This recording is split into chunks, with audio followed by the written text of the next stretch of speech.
Where is the largest amount of children killed over the last several decades? Let's hear a conversation. And then I'm going to just share with you a simple little chat GPT fact finding mission, fact finding the truth, at least what is said on internet. And then we'll have a conversation. Let's hear. The largest amount of children killed over the last 2 decades has been by the Israeli state. And I need to make that really clear. That's a blood libel. I mean, that is a blood libel. I mean, I'm being respectful. Am I not allowed to finish speaking? You've spoken a lot, but when you start Okay, talking about Go ahead. the Israeli state killing more children than That's any not other something country, I've made up. Can I just say that is not a statistic that I have made up. That is an anti-Jewish blood libel. First of all, I am not anti-Jewish. I'm not talking about the Israeli state being Jewish. I'm talking about the IDF. Right Jews and the good Jews and the bad Jews. Absolutely not. Can we? So I just want to stop you there. You come up with your facts, and that's okay. But when you start talking about the Israeli state killing more children than any other state over the last X years, I think you said, I can't remember the number, but a few decades, that I have to stop you there. The UN is the one that actually said. Well, the UN is a corrupted organization, and I'm afraid that still has Israel in it. Well, it does. Israel has chosen not to withdraw. Even though 135 members, even though 135 members have called for humanitarian ceasefire. Yeah, but there's a lot more.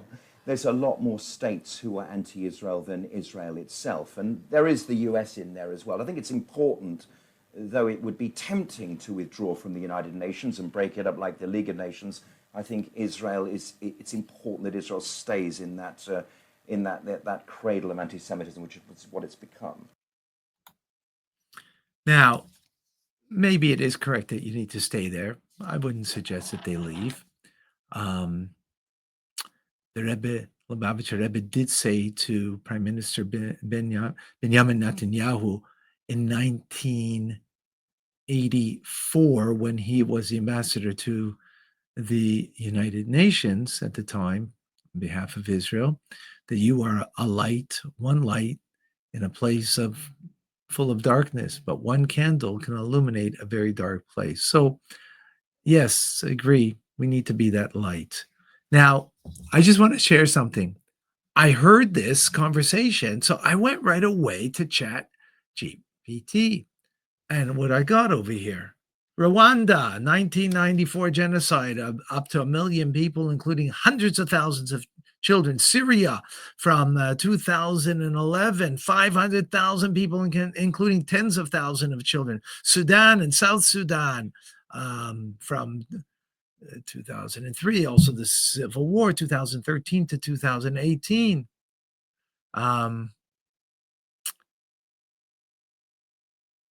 Darfur, right?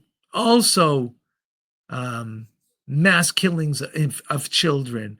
The Congo, the Democratic Republic, the first and second Congo in 1996 to 2003, deaths of millions, including countless children. Wow. Is that now? You can look for yourself and see. So what is it? The UN said this? Well, of course, the UN is corrupt. The UN doesn't even bother with what it says in on the internet, what the facts say. But listen, bottom line is, these things can deter us. The Jewish people and Israel cannot be a victim of the anti-Semitism that there is around the world. Is there anti-Semitism? Absolutely.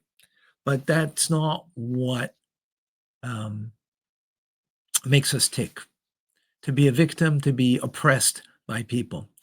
If you look at me, I look pretty Jewish. I live in Montreal, and there is, anti-Semitism here. But I must tell you, I don't experience it personally. I walk down the street, I actually smile at a person and say hello to them. I have not had any real experience in my face, at least, of real anti-Semitism from any adult, at least. In any case, the point I want to make is anti-Semitism is a thing out there, but it's not something that I or many Jews choose to live with.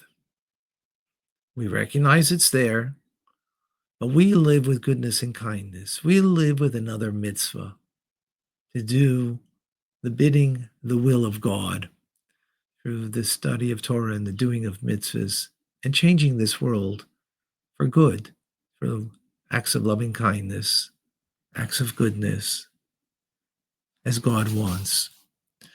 But at the same time, let us not fool ourselves and know that there are people, as this woman, what is she saying? I don't hate Jews. Okay. What does that mean when you are suggesting a blood libel? Just a few thoughts. What are your thoughts on this?